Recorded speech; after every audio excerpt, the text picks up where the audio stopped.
ఇప్పుడు no cost cough syrup తో 60 రూపాయల విలువ గల ఇన్హేలర్ పూర్తిగా ఉచితం. దెబ్బకి దగ్గు జలుబు మాయం. తెలంగాణలో స్థానిక సంస్థల ఎన్నికలు ఎప్పుడు జరుగుతాయి? హైకోర్టు ఇచ్చిన గడువు ఈ నెలాఖరుతో ముగుస్తుంది.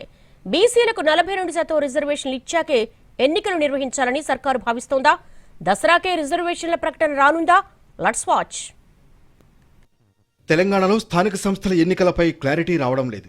ప్రభుత్వం అయితే ఎన్నికలు నిర్వహించాలా లేదా అని ఇంకా మల్లగుల్లాలు పడుతోంది. బీసీ రిజర్వేషన్లు అమలు చేశాకే ఎన్నికలకు వెళ్లాలని పీసీసీ చీఫ్ మహేష్ గౌడ్ పట్టుబడుతున్నారు. ప్రభుత్వం కూడా సీరియస్గానే ప్రయత్నం చేస్తోంది. కానీ కేంద్రం బిల్లులను ఆపుతుంటే ముందుకు వెళ్లడం ఎలా? ఈ మధ్య మంత్రులతో సీఎం రేవంత్ భేటీ అయ్యారు. త్వరలో మరోసారి సమావేశం కాబోతున్నారు. ఈ నెల 26 తర్వాత మంత్రులతో సీఎం సమావేశం జరిగే అవకాశం ఉంది. స్థానిక సంస్థల ఎన్నికలు, బీసీ రిజర్వేషన్లపై ముందుకు వెళ్లడం ఎలా అనే అంశాలపై చర్చిస్తారు. బీసీలకు 42% రిజర్వేషన్ అమలుకు సంబంధించి జీవో విడుదల చేయాలని నిర్ణయించారు. అయితే దాన్ని బీసీలకు దసరా కానుకగా ఇవ్వాలని సర్కార్ భావిస్తోంది. ఇటు హైకోర్టుకు కూడా గడువు కంటే ఒకరోజు ముందు ఎన్నికల ప్రక్రియకు ప్రభుత్వం చేసిన ప్రయత్నాలు వివరించాలని నిర్ణయించారు. ప్రభుత్వం బీసీలకు 42% రిజర్వేషన్ ఇస్తూ జీవో ఇస్తే కొందరు కోర్టుకు వెళ్లే అవకాశాలు లేకపోలేదు.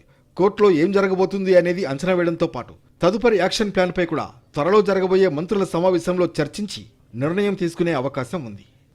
బీసీలకు 42% రిజర్వేషన్ అమలు కోసం చేయాల్సిన అన్ని ప్రయత్నాలు చేసి ఎన్నికలకు వెళ్లాలనేది ప్రభుత్వ ఆలోచనగా కనిపిస్తోంది.